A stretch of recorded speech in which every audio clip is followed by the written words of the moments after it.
show. Here's your host, it's Annie Talks. Hello, everyone, and welcome to another episode of Annie Talks, where we bring to you interesting stories about interesting people that you want to know about. I'm your host, Annie Rivera. Thank you for tuning in, and to those who have already subscribed. If you're new to the podcast, welcome, and I hope you enjoy what you hear. And if so, I personally invite you to subscribe. Annie Talks is brought to you by Luxwear Trends, affordable, luxurious timepieces for every occasion, luxury that lasts forever, and that's what sets us apart from others. Find us on Facebook and Instagram or visit luxweartrends.com. That's Luxe weartrends.com. In this podcast episode number 47, I had the pleasure of speaking with Juliet Lemar, an on-air talent, writer, and creator of Life Reflected. Juliet is a producer of her own show that strives to show the world the limitless possibilities of human growth and kindness. Juliet was also a competitive level 9 gymnast who was the 2004 national champion. From there, she attended California State University Fullerton and competed while on the NCAA Division I gymnastics team. Juliet shares a very touching story about her journey as a caretaker after her mother suffered a near-fatal brain aneurysm while Juliet and her husband were on their honeymoon. So, without further delay, here now is my conversation with Juliet Lemar. Juliet, thank you so much for being on the show. I really, truly appreciate it. Annie, it's such a pleasure to meet you finally and to be here and share and get to share with you, life. Yeah, I agree. I'm so excited. So let's just dive right in. Let's talk about, give us a sense of your background, your hometown. I know that we have a connection. We were talking a little bit offline, but we do have a connection here to the Fullerton area. So, but let's not get ahead of ourselves. Let's just talk about you. Give a sense of who you are and your road to becoming the host, the producer, and creator of Life Reflected. Absolutely. So I'll try to make it brief, but like all humans, we have a very convoluted past. I'm originally from Sedona, Arizona, where I grew up. I was born in Virginia, but we moved out here when I was very small. Grew up in Sedona, Arizona, which is just the most beautiful place in the world. And everyone says that about their hometown, but for real, I think mine should be a national park. And I did gymnastics from a very young age, and I became competitive at gymnastics, and I'm an only child. So my parents, I was very blessed to have amazing parents who really, I wouldn't say spoiled because they didn't spoil me, but they definitely indulged my dreams, I will say. So eventually we moved to all over the state of Arizona in search of my training. So we moved to Flagstaff, Arizona, which I set down roots and still have a lot of friends there, and eventually moved to Phoenix. As I got better and better at gymnastics, you just needed different coaches, different equipment, etc. So I went to Phoenix and did gymnastics there. And then during my time in Phoenix, as a competitive gymnast, I won nationals in 2009. No, sorry, 2004. 2004, I won nationals, all around champion, and that was for level 9. And for people who aren't familiar with gymnastics, I was a level 10 gymnast. Was the end of my career was level 10, which is just one step below Olympics. So level 10, and then there's elite. And elite level athletes are the ones that go to the Olympics, that you see on TV.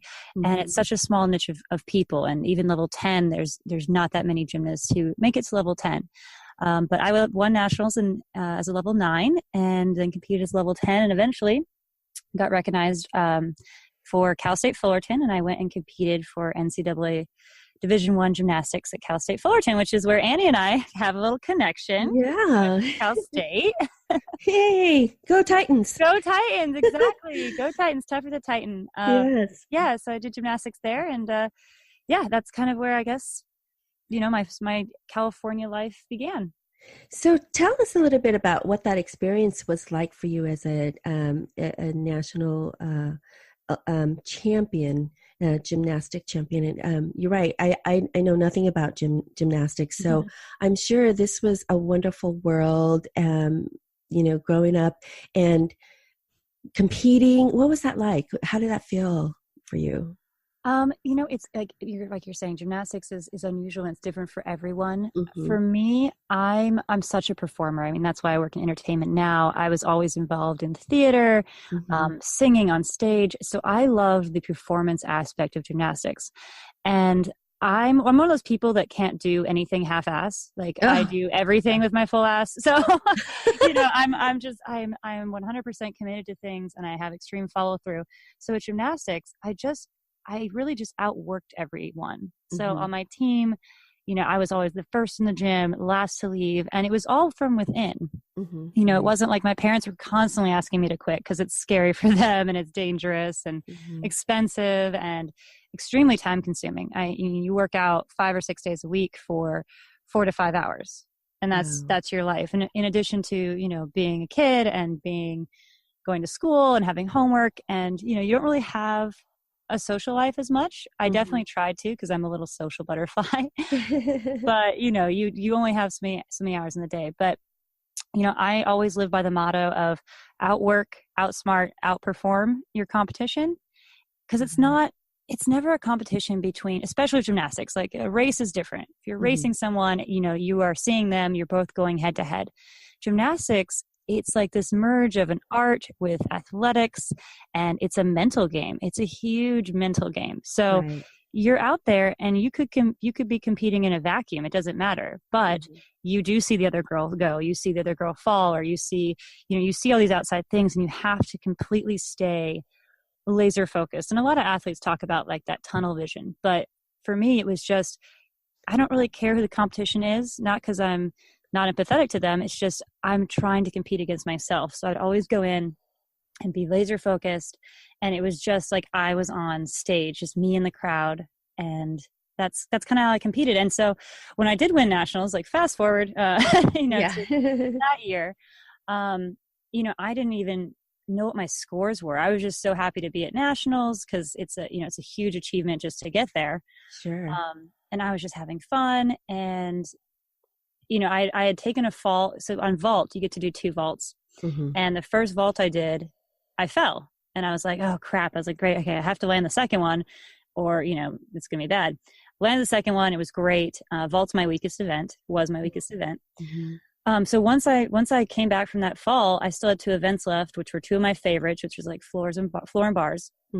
And, I was just out there competing for me. I was thinking, this is the last competition of the season. My scores were this for all season. And I just want to get higher scores than I did last competition. And if you just think about yourself and you're constantly competing against yourself in a positive way, not bringing yourself down like, oh, you fell, you're the worst, I can't believe you fell. If you switch that around and say, okay, you fell, you're better than that, you can do better, let's not fall again. It's the positive self-talk that happens in your head that really, I think, brings out that inner athlete, that inner competitor. So at the end of the competition, I did my best. I felt good. I knew I nailed my routines, but I wasn't even thinking about the scores. And in gymnastics, it's a small world. You get a lot of times you get the same judges over and over again. Right. So they can see you. They kind of are familiar with your routines and with you. And that's a good and bad thing. Sometimes they know where you have trouble. But I remember one of the judges, she came up to me and she's been judging me since I was little. And she hugged me and she's like, you did a really good job. And she was trying to like tell me, because she had seen the rankings, that like I did a really good job, but she wasn't like going to tell me that I won. And then my coaches were like, Juliet, they're like yelling at me. I'm walking up to the awards area and they're yelling at me there and they're like, you're number one. And I was like, yeah, I know, I'm so great. Yeah. I just thought they were like, I did a good job. Like, yeah, it's like, you're number one. Yeah. I was like, I know, number one. Great. Yeah.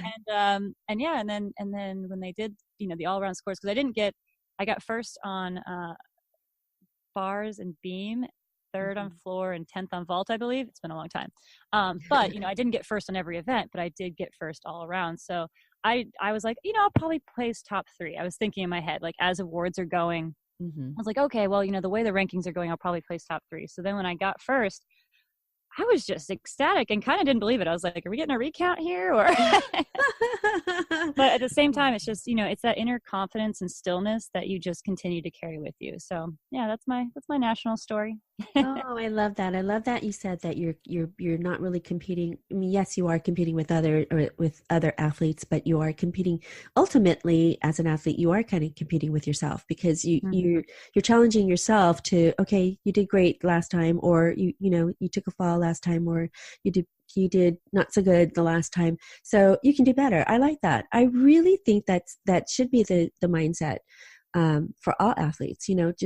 Yes, you are competing on a large stage against other competitors, but you ultimately are because you're up there against yourself. Yeah. Mm-hmm. So I love that. And I think that's true with life too. I mean, you can't, just because someone else wins something or gets a promotion, they're not you. There's absolutely no way to compare yourself to another person. Like it doesn't make any sense in my brain because there's room for everyone, and everyone is unique and has unique talents. And so it's like life is not a competition in that way. Like if you're life or death, someone has to die and you're fighting each other. Okay, yeah, maybe you need to beat that other person because it's a life or death situation. But as far as things like work, athletics, marriage things, anything, it's like competition should just be completely individual, and you should only rank yourself against yourself because there's no other person like you.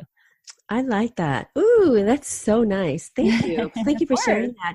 I also like the fact that you have this ultimate stage. You have the theater background, the singing background, you have all that. But to be on the platform on the stage for gymnastics, that's ultimately, man, you were in your element. That had to be the most wonderful thing. I have a theater background as well, but being on stage, and I try to bring little bits of elements of everything, onto the stage. But this had to be like the best performing, the best stage to be a part of. I think that's so nice. And I'm truly inhibited by my own body image. So to be out there and just to be carefree, and this is me and this is my platform. I love that. I so love that.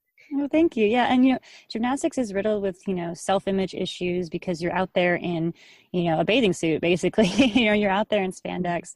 And I think that because of our human nature to compare, it does breed a lot of insecurities. So many of my teammates had, eating disorders, or they just had negative body image. Right. And I'm not quite sure, and this is a bad answer for people who maybe are in that situation, but I'm not quite sure why I didn't have that. Of course, I thought about it like, oh, do I look good? Everyone thinks that. Right. Are my boobs too big? Are they too small? Am I at my athletic peak? Am I not?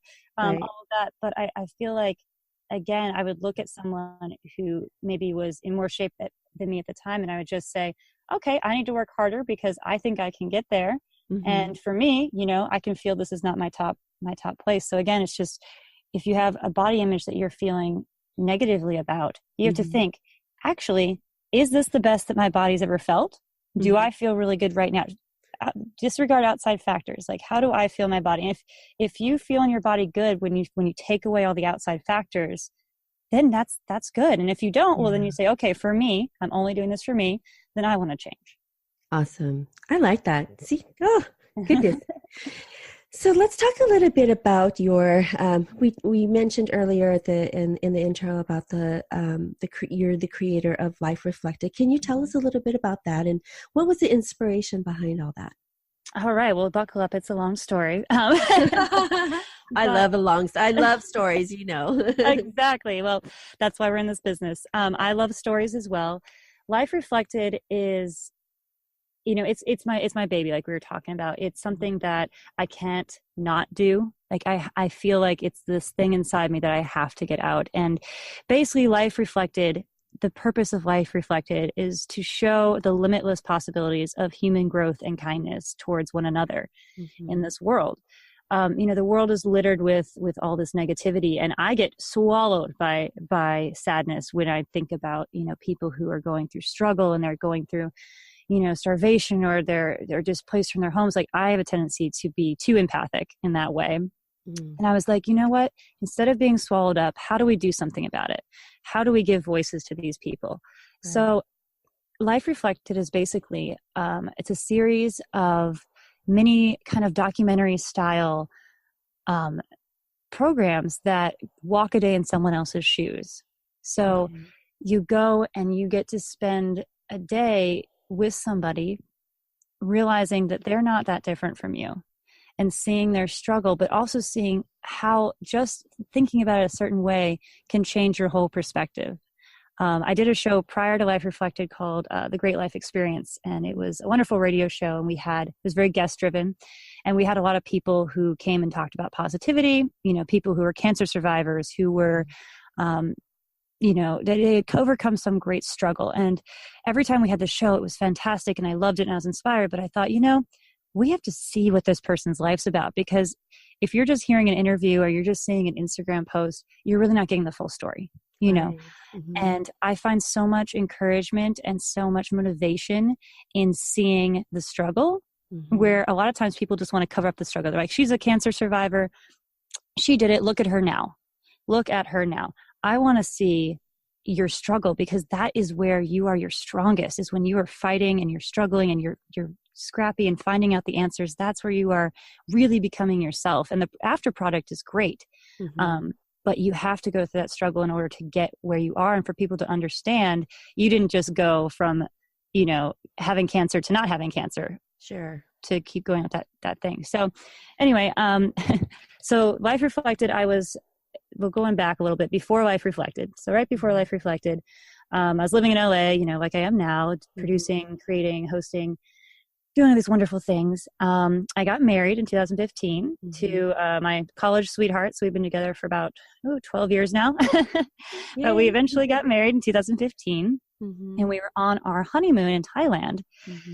And we were sitting, we've been backpacking all through Thailand, but we happened to be sitting by the pool, and I get a call from my cousin through Facebook, because, we're in a different country. You don't have cell stuff. Yeah. and I'm like, what? Why is she calling me through Facebook? My cousin. So I answered. I'm like, hey, haven't heard from you in a long time. And she's totally frantic. And she tells me that my mother has had a brain aneurysm. So, my goodness. Yeah. So if people don't know what a brain aneurysm is, basically, it's a weakened structure in a blood vessel in your brain. And what happens is that little bubble will burst and it ruptures.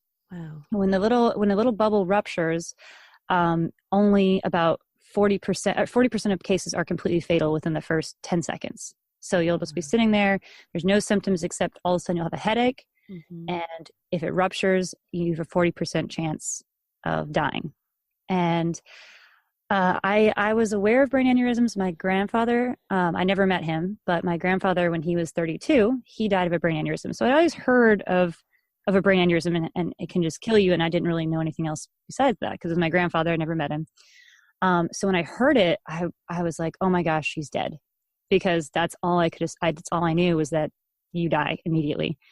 If you do survive a brain aneurysm that ruptures, now it's different. If it doesn't rupture, they can usually get to it and they can fix it with slightly less issues. But if it ruptures, it's like a stroke. It's like a very massive stroke. It's a lot of blood on the brain. And it, like I said, it's fatal. So out of the people who survive, about 66% will suffer some very extreme permanent neurological deficits. And about 15% of people who do rupture and survive the initial 10 seconds, 15% of those people die before they even reach the hospital. So, they'll survive 10 seconds and they'll get them to the hospital, and they'll try to get them into surgery, but then they'll still pass away. So that's a backstory of aneurysms. But yeah, so I heard this on the phone, and I immediately I just lost all sense of reality. It was like going down the rabbit hole, or, when you saw the sunken place in Get Out, it was like, whoosh, like everything is just gone. And you are just like completely lost within this space that's unrecognizable. Wow. Yeah. So, my husband was obviously not on the phone. He had no idea what was going on. Yeah. He was like, what's wrong? Cause I kind of just like collapsed by the pool. And he like picked me up and he took me into our suite, and I kind of told him what was going on, but then I started freaking out, having a complete panic attack. And we're in Thailand and I have no idea what's going on. And I remember, I called my dad. I got the hotel phone and I called my dad, and they were airlifting her to the hospital. I guess he was driving to his car to get to the hospital, to meet them there. And he was on the phone, so he was able to tell me what hospital she was going to. Mm-hmm. And so I called the hospital, and luckily they were able to get a line into the helicopter, which I didn't know you could do. But they called the helicopter, because I don't know how this all happened, because I was in a frantic state, but they were like, we'll connect you to the helicopter. And I said, okay. And so I was on the phone, and the paramedics put the phone up to my mom. And I think because, they knew how critical this was, like, this could be the last time I speak with her. Mm-hmm. And they said, she's really loopy. She's in and out of consciousness, but if you want to talk to her, here you go. So I talked to her, and I was like, Mom, and, I just told her, like, I loved her, that I was, having a good time in Thailand, and just to hold on. And I was coming home, and she just needed to hold on. And I tried to keep it, really positive, because she didn't know, she had no idea what was going on. Mm-hmm. And she was like, well, I'm just flying here in a helicopter. And she was, she was like, and she said some things that were very, prolific. Like she said, I'm just flying up to meet everybody who I've been missing for a while. And, she's like, tell Sky Captain that I'll meet him on the other side. She was out of it, but I was taking all of this of like, oh my God, these are her last words she's telling me, and then she lost consciousness. And the EMT took the phone back, and he's like, sorry, she's passed out. We're going to take care of her. And then he hung up. So then at that point, I'm like, great, I'm still in Thailand at this resort that's beautiful, and I'm just a mess. I don't really know how long we were there. I know that my husband, like, I was completely out of it. I know my husband changed our tickets, because this happened in the middle of our honeymoon. So he changed the tickets, and we flew back, and, it's an 18-hour flight from Thailand to LA, with one change in between. So, and all the things that must have been going through your mind at that time. It was crazy. And I couldn't get a hold of anybody, because my dad's taking care of things. My mom's in the hospital. I don't have connections. So, I just watched, like, the longest movies I could. I watched, like, Lord of the Rings, and I just kept watching movies, because I could not be left alone with my own thoughts at all. Mm-hmm. And then when we landed in Taipei, which is the layover before you go to LA, I called my dad. He answered, and he was like, it's not looking good. She's on life support. They don't know what's going to happen. They can't even, there's so much blood in her brain, they can't even see where the aneurysm is, and blah, blah. And he just, like, eventually just hung up, because he was so emotionally wrecked. Like, he just told me what I need to know. And then I don't even know if he meant to hang up. He just, like, stopped talking. So then I get on the plane, and I was like, okay, to the next leg of the flight, I was like, she's probably passing away right now, like, as I'm on this plane. And I land in LA, and we're just, I have like a 2-hour layover to go home, get stuff, because it's the middle of wintertime. This is in January. So I'm in, like, bikinis. I'm flying back to Virginia. There's a storm going on back there. So 2 hours to go get, like, a snow jacket. And I grab my snow jacket, we get on the plane, and I call my dad before I board the next plane. And he was like, Nancy's awake. She's still on life support, but she's opening her eyes. She's responding to commands. Like, and so it was, like, completely different. Right. So then I get on the plane, and I fly back to Virginia. I'm like, okay, she's awake. She's alive. Oh my God.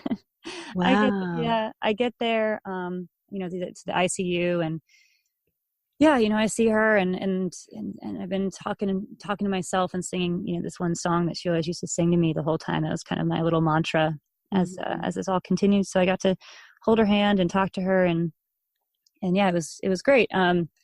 So then, she has brain surgery, and it's successful, which is so terrifying. And there's a lot of ups and downs. So the next 2 months, January, so it's like February, March. Yeah. So, like, 2.5 months pass, and she's recovering, but this is a major neurological catastrophe we've had. Right. And we go through. Yeah, go ahead. She wasn't out of the woods then. She wasn't out of the woods yet. Extreme fall risk. But she was still there. She would say things like, the doctors come in every, like, 30 minutes and say, who are you? Where are you? What's the president? They check on you. And we were there, like, we never left her side. My dad and I never left her side this entire time. Wow. She was in recovery. So anyway, she was, she'd say things like, well, I don't know who I am, but I'm getting out of here. Always better humor.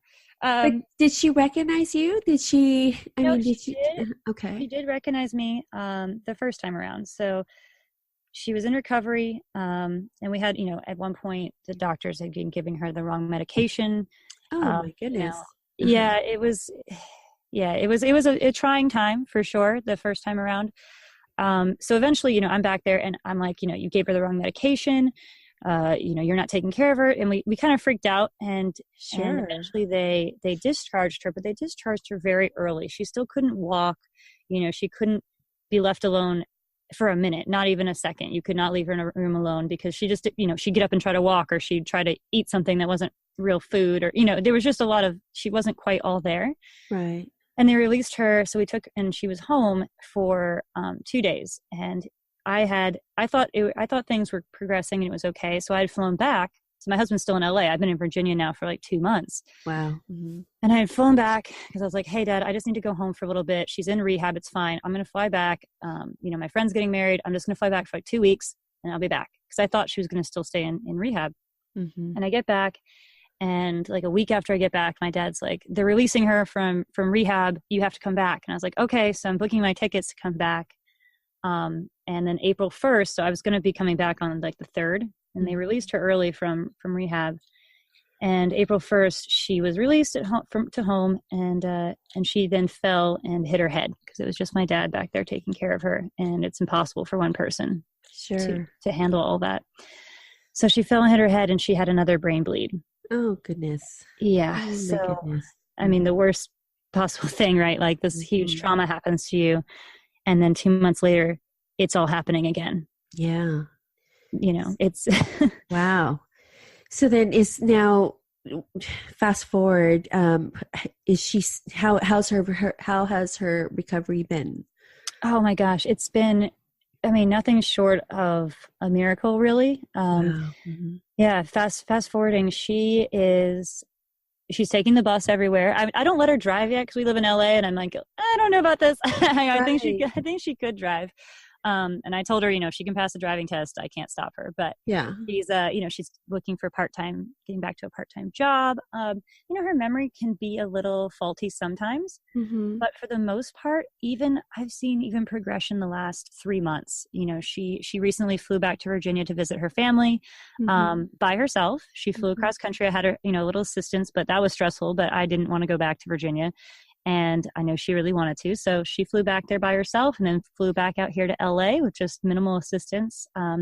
She goes to classes at Santa Monica College. So she's getting back into classes. And, it's definitely not, it's not a miraculous miracle. She just healed. After the second accident, she was in a coma for like a month, non-responsive, another brain surgery. She was on life support. She had a tracheotomy for a while because she couldn't breathe, and a stomach peg. She couldn't eat. She didn't know who I was for a year and a half. She thought I was her sister, who she associated with strongly. And, so it was, she probably did not know who I was until last year, but then it's escalated so quickly, once your brain gets to a certain part of recovery, then it can reach another part and another part and another part. So getting to that point of recovery was really important. Yeah. And all this happened, my parents didn't have insurance. So a lot of the services that are just taken for granted for things, like, physical therapy and occupational therapy, a lot of those things weren't offered for the extended amount of time they needed to be offered for. So it was, my dad and I, 24 hours a day, we take shifts of, okay, he's with her for this 24 hours and I'm with her for the next 24 hours. And we would do our own physical therapy every day. We would do our own speech therapy, occupational therapy. And it just came from like our own ideas of what is she going to need in the real world? What's the next step? How do we teach her this? How do we teach her math? How do we teach her to eat? And it was just constant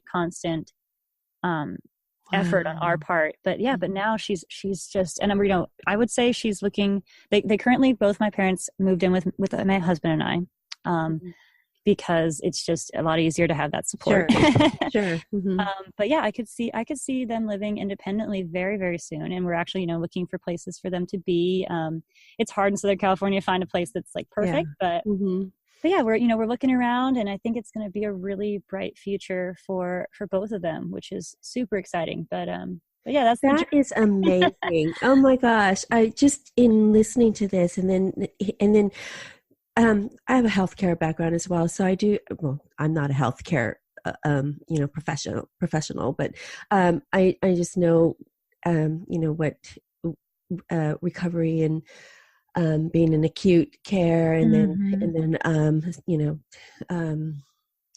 outpatient and all that. My father passed away of cancer 2 years ago, and in the struggles that he went through the last 7 years, he was in and out of the hospital. So we were constantly, by his bedside and then taking care of him. And my poor mother, poor thing, she has to take care of him. But anyways, but I love this story in that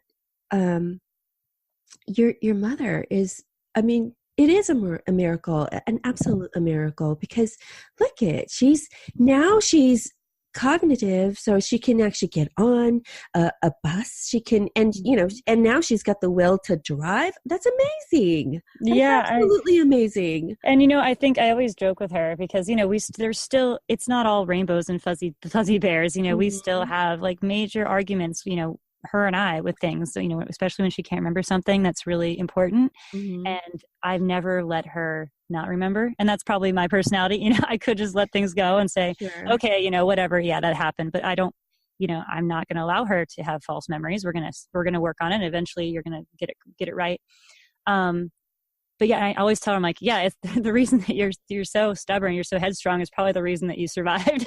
Yeah, I was just going to say, I think that has a lot to do with it. I think it's the strong will, right? It's the strong will that's bringing her through, and it's all, and it's your love and your support and your father's love and support that's bringing in your whole family's support, that's bringing her through. So, oh my gosh, what a wonderful story. Yeah, it's a good one. But that's what kind of brought us to Life Reflected was, like it's my husband and my dad and me, we definitely saved Nancy's good life, like the life that she lives now, was made possible because of the effort we've put in. But saving her actual life, the doctors and the nurses, who are involved in her life, they saved her life, physically. And the bus driver that takes her to school and makes sure that she's on the right bus sometimes and she forgets, that guy doesn't have to do that, but he does because he's a good human. And these everyday people changed my whole life, and they changed Nancy's whole life. And with Life Reflected, it just really brought it home of like this culture that we live in of celebrity and Instagram followers and all of that. All that's great, and it's just a part of our society, and that's fine. But I don't think they need to be celebrated anymore. I think we need to celebrate the bus drivers who take care of our elderly. We need to celebrate the nurses who are underpaid and overworked, but their kindness changes their patients' lives. One nurse can change your whole hospital experience, or stop a fall, or recognize incorrect medication. One nurse can do that. And I want to celebrate these everyday people who are changing people's lives and changing your outlook on life. So that's the long story of how I was inspired to do Life Reflected. And, I'm sitting there taking care of my mom, and I'm like, I can't not do this. And so, the very first episode is with Leon Logothesis, and he's a fantastic human who is the producer of The Kindness Diaries on Netflix. Okay. And he just shows the kindness of people, of one person. So our guests are similar to that. So he, travels around the world with nothing but kindness, no money, no nothing. And people just show him kindness, and he's able to travel around. So it's just the impact of how one person can change your whole life, and celebrating. And I think bringing power back to people, if someone is someone's walking on the street and they think, I don't have 1 million Instagram followers. I don't have, celebrity. I don't have nice clothes. I don't have all this. And they're just depressed. They're not realizing their own power and the power of themselves. That's awesome. So now this whole experience obviously opened up your eyes to about being a caretaker and even about the healthcare system in our medical industry. Can you talk a little bit about that? About what I've learned about the medical industry? Yeah, so a lot. And, the medical industry is just like any other industry. It's got so many different sides. I really think that the biggest lesson, if I could tell someone one thing, is that you're your own best advocate. You're your own best doctor. It's your life. These people are trained. They're experienced. They are smarter than you in certain aspects, but ultimately, when something's wrong, if something's working, something's not working, and what is best for you. Like no matter what, because even if a doctor is telling you this is the best healthcare option for you, and it maybe is on paper, but it doesn't align with who you are, or it doesn't align with what you want to do with your life, you don't have to listen to them. And I think that a lot of times people get bullied into doing things, or bullied into thinking something or progressing with a treatment because they don't feel empowered as a patient. Maybe it's also that they don't feel as educated, or they don't really know the research aspect of it, So I think you were there for your mother, and you could advocate on her behalf. You can interpret a lot of the medical, I guess the medical advice, right, from the doctors, and you were able to do that for your mother. But for some people who don't have that, I can see what you're saying, in that I think it's just a matter of making sure that they're educated, right, so that they have all of the tools in their hands, so they can make all the appropriate and correct decisions for themselves. And there's no reason to not be educated, because not everyone has a computer or smartphone, but they are accessible to everyone. You can go to a public library, you can go to schools, especially for seniors. They have different type of free colleges, like Emeritus College here in Santa Monica is a great resource for seniors. So a lot of people who maybe think they don't have access, there's always another way. I think that's also what I've learned through this whole experience, is there's always a multiple options. Unless you're dead, like death is a final. Right.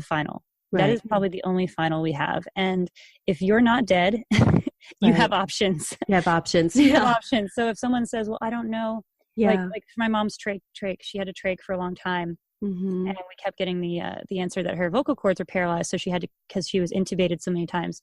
So her vocal cords paralyzed, we couldn't do anything. Well, I didn't believe that was true. And so we went to several different doctors, and eventually I found a doctor, and he's like, no, they're not paralyzed. They are just scarred severely, and I'll take away the scar tissue and they'll work again. And that was true.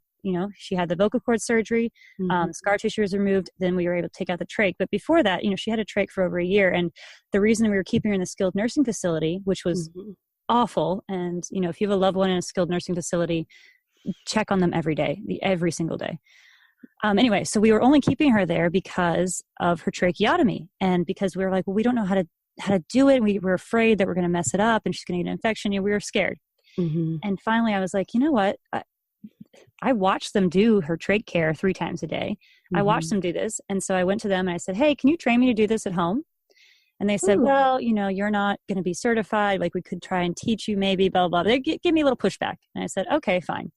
I just went to the internet. I was like, tracheotomy care. How do I do it? And I researched several different things, over-researched it, took some of her tracheotomy stuff that was laying around, and I practiced like with nothing. And I went to them finally and I was like, okay, hey, I've researched a lot of this. I was wondering if you would allow me to do her trach care today and for the next week and supervise me. Luckily they did, and it was fine. And they were like, oh yeah, you're great. And I said, okay, well, I'd rather do her trach care than anyone else. I would rather do it. Oh, and wow. they said, okay. And then once I had it down, I was like, we're leaving. We're not going to be in this facility anymore. She didn't need what they had, and those facilities are just, that they're lacking in several ways, and they're doing the best they can. It's not speaking negative. It's just, it is what it is. And getting her home with the trach was a huge step in her recovery. Like getting her out of that facility and home and more into a routine. But all it took was, the only thing holding me back was my uneducatedness until I educated myself. And then that changed our whole next section of our life.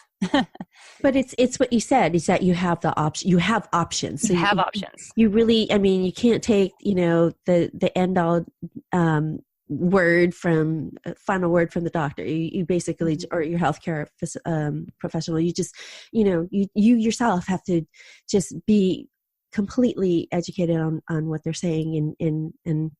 And I think that just kind of solidifies, once you have that affirmation, that confirmation yourself, then you could say, okay, yeah, then I accept that. Exactly. Yeah, it's not you against them either. That's not the attitude I want to promote, because it's not. They're not trying to hurt you, and they don't hopefully have an agenda. It should just be a collaborative effort. If the doctor says something that's not final, you should research it and come to the conclusion of, yeah, I totally agree. Let's do that. Or no, I don't agree. I'm going to see somebody else. And it just should be a collaborative effort 100%. Got it. I like that. That's so everybody out there, just know you have options. You have options, just educate yourself and do the research, do the back research, and, make informed decisions. Because, each of us has something to teach, and each of us has something to learn, whether you're a brain surgeon or whether you are a trash collector. Everyone has something to teach everyone else, and everyone can learn if they are willing. I hope you're enjoying this podcast episode. We'll be right back after this short message from one of our sponsors. Comfotherm thermal wraps are designed to help relieve the pain and swelling in and around the jaw, especially after wisdom teeth extractions. For more information, visit comfotherm.com. That's comfotherm.com. Hey there, Annie Rivera here. Thanks for tuning in to Annie Talks. Be sure to tell your friends about subscribing to the podcast, and don't forget to rate and review the podcast. Doing so helps out with the algorithm and helps others to find this podcast too. I also invite you to like my Annie Talks Facebook page. There you'll find other news, information, upcoming events, and all sorts of things. Stay in the know with Annie Talks. I also invite you to join the Annie Talks Community Facebook group, where we carry the conversation from the podcast episode to the Facebook group. Ask questions about the episode, about a guest, about the locations, you name it. Ask away. This forum is for you. See you on the Annie Talks Community Facebook group. So now let's kind of switch gears a little bit, but on your road to becoming an entrepreneur, can you talk about, maybe for entrepreneurs out there as well? I always like to ask this question because there's someone out there that's probably going through something similar. Can you talk about maybe an obstacle that you faced and how you were able to overcome it? Absolutely. I think with a lot of entrepreneurs, we want to have all of our ducks in a row before taking a step. Sure. Because it's incredibly intimidating when you're starting something new. And, what if it doesn't work? What if it fails? What if I'm doing the wrong thing? What if I'm not being creative enough? What if I'm being too creative? I think just you take the first step. Right. You have to take that first step. And what I always tell myself, and what I tell a lot of people, a lot of my students and people who come to me for help, you have to have confidence in your ability and then be tough enough to follow through. And that's a quote from, I believe, Rosalind Carter. Oh, okay. But, you have to have confidence in yourself.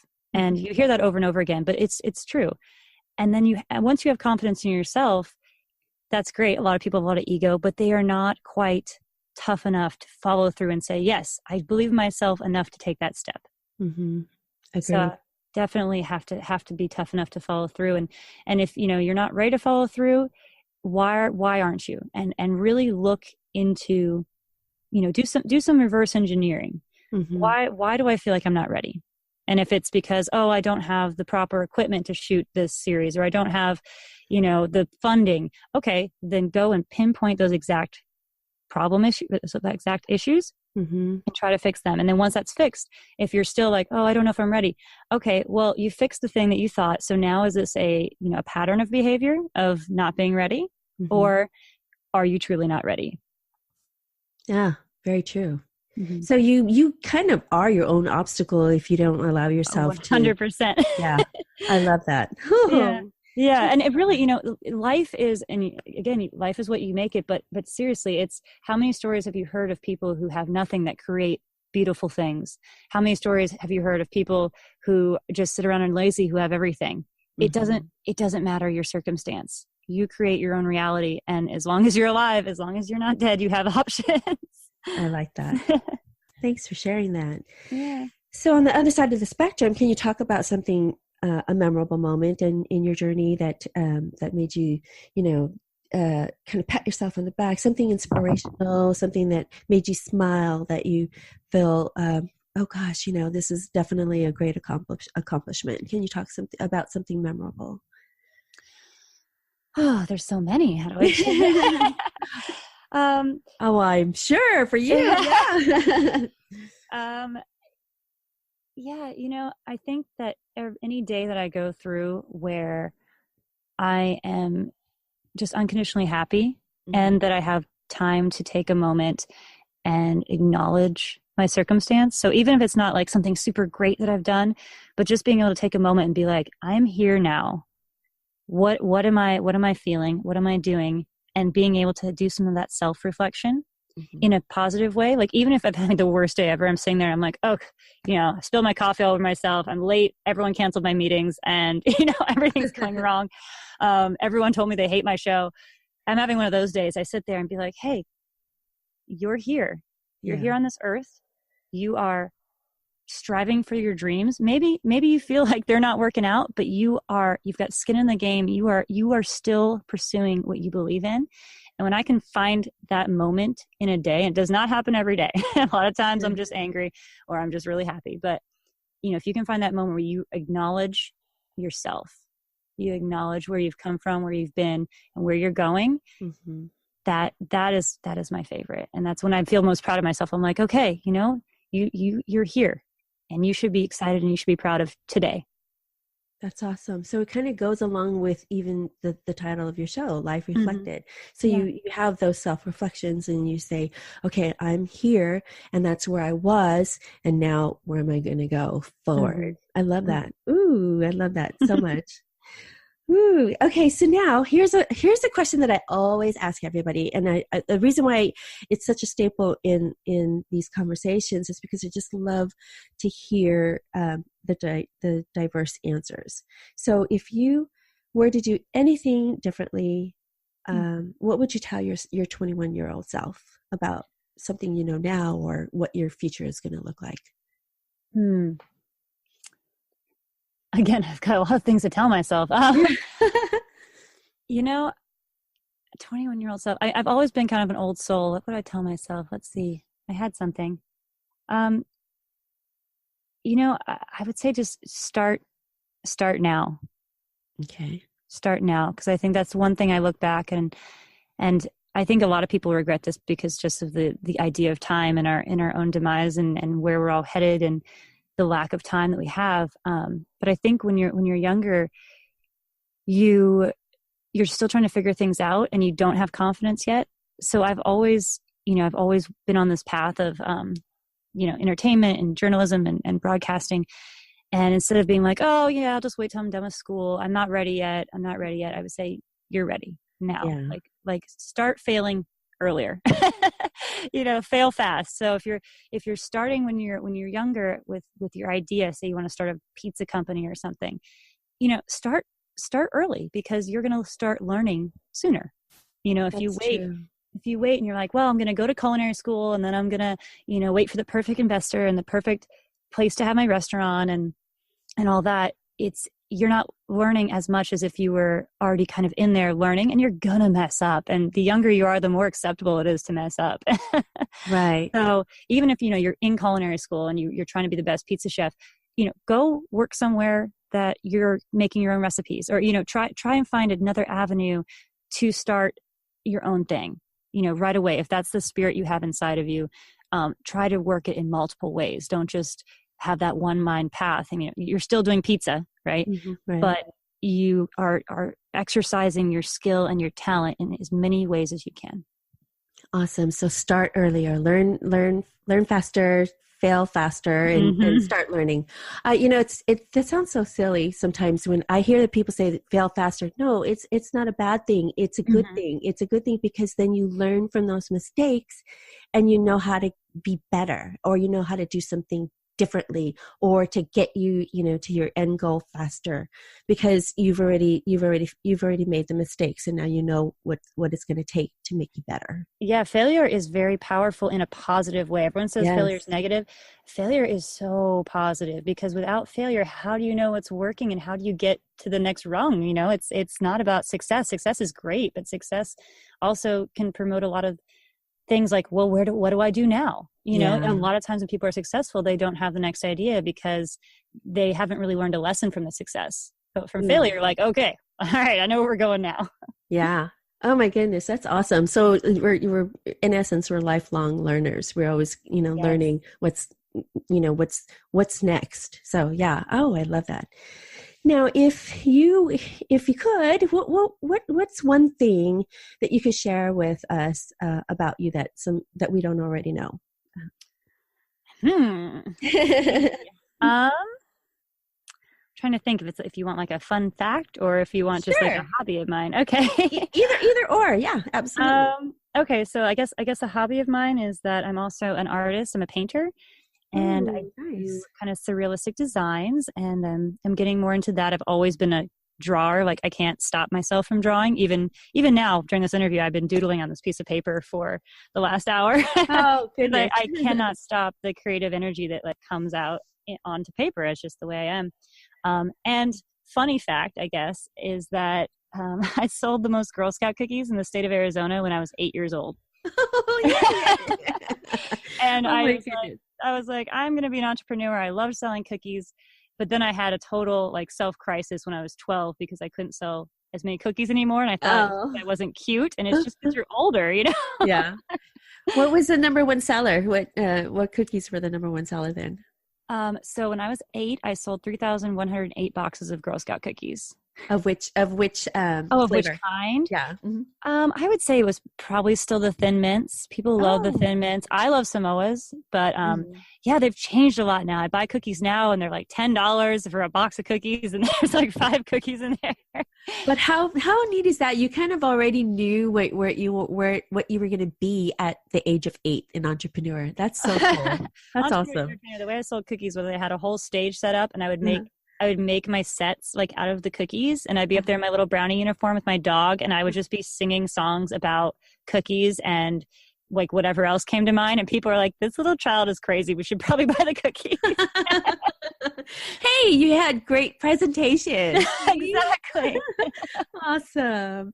So now for our, we're winding down to the end of our conversation. So for our listeners, what parting words of wisdom can you share with all of them? I know you talked a little bit earlier about, at what you tell your 21-year-old self, start early. But for our listeners out there who want to be an entrepreneur, who want to even go into, who aspire to be, in podcasting, whatever it may be, what would you tell them now? I would say that you are enough. Like what you have inside of you and your ideas and your goals, you are enough. So don't think that when people tell you, oh, that's a bad idea, or, you can't do this because of X, Y, Z. Don't take their advice, take into consideration if they have some good things to say, but realize that you and the fire within you is enough to propel your goals and your dreams. Awesome. Oh, I love that. You are enough. Perfect. And then where can we follow you? Can we follow you on social media? And speaking of which, where can we watch Life Reflected? So Life Reflected right now is on YouTube. I'm pitching it to several other people for acquisition, so hopefully it'll be somewhere else soon. But you can catch some of the episodes, some of the early episodes. We haven't released everything yet. Some of the early episodes are on YouTube, and just search for Life Reflected. Okay. You can also just search for like Life Reflected Juliet Lemar, and you'll find it. And then also you can probably find it. If you can't find it through that, you can always go on my Instagram. I have links to it. So the Instagram is Life Reflected. And then my personal Instagram, which I post on way more about myself, but also about Life Reflected, because it's hard to do 2 accounts. You can follow me at Juliet.Lemar. So it's JULIET.LEMAR.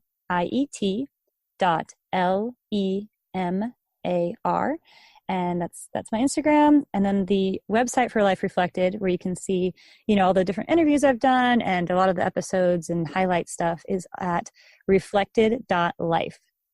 Awesome. So it's just reversed. Haha, it's fun. Yeah. And I will have all that information in the show notes below. So everybody go check them out. I really think you're going to be inspired by some of the wonderful things that you see in the stories that you see and hear. So Juliet, thank you so much for being on my show. I really, truly appreciated sharing your insight, your story about your mother, and just your journey. I think we can all garner so much from your stories and your advice. So thank you so much for being on the show. Annie, thank you. And thank you for being such a great conversationalist, and go Titans. Yay, go Titans! Well, that's it, everyone. I hope you enjoyed this episode of Annie Talks and learning about Juliet Lemar. I love her 2 mantras. First, outwork, outsmart, outperform. Yes, as an athlete, you are in competition with others, but mostly you compete with yourself. So always strive to be a better version of yourself. Her second mantra is, you are enough. Realize that you and the fire within you are enough to propel your goals and dreams. I love both of these. She is certainly an inspiration to so many. Don't forget to follow Juliet on her social media. I will have all the information in the show notes below, so be sure to check them out. Now, before we sign off, if you aren't already subscribed to my podcast, I invite you to hit subscribe and be notified anytime we upload a new episode. If you are already subscribed, thank you so much. I truly appreciate it. If you could all please rate and review my podcast, please leave a comment or 2. It would really help me out, and it would also help others to find this podcast. You can follow me also on Instagram, Twitter, Facebook, and Snapchat. I will have all the information to my social media below in the show notes. And lastly, if you enjoy this podcast, please consider contributing to my Patreon page. Your contributions will help to further the vision and mission of Annie Talks so that we could produce more episodes like this one and many other types of episodes and topics. The Patreon page will also be included in the show notes below. Thank you all again for tuning in, and keep listening to Annie Talks. Hello, everyone. This is Juliet Lemar, the host, producer, and creator of Life Reflected, and you're listening to Annie Talks.